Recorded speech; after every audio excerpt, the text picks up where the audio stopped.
Simple carbonara. Tara, tulungan niyo ako magluto. Magpakulo muna tayo ng tubig para sa pasta. Maglagay lang tayo ng asin at cooking oil. Maghiwa tayo ng medium dice na sibuyas. At ito'y saute natin. Ayan. Maghiwa tayo dito ng bacon, yung 200 grams. At sabay nating ilagay sa pagigisa. Para sa ating sauce ay gumamit ako dito ng fresh milk at Nestle cream, dalawa. Maglagay tayo ng Knorr cubes. At ihuli natin ang Nestle cream pag ito'y kumulo na. Ilalagay na rin natin yung bechamel natin with cheese na natira natin sa fridge. Ayan. Haluin lang natin ng mabuti hanggang kumulo.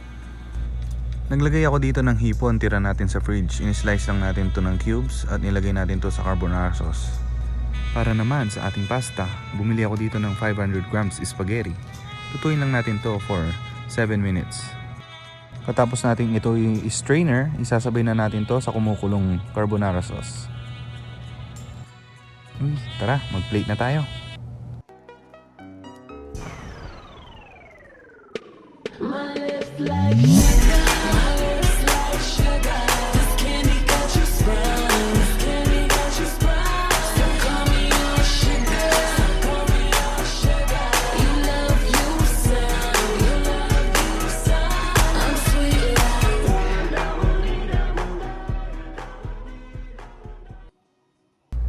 Oh, ano pang hinihintay nyo? Tara, kain na.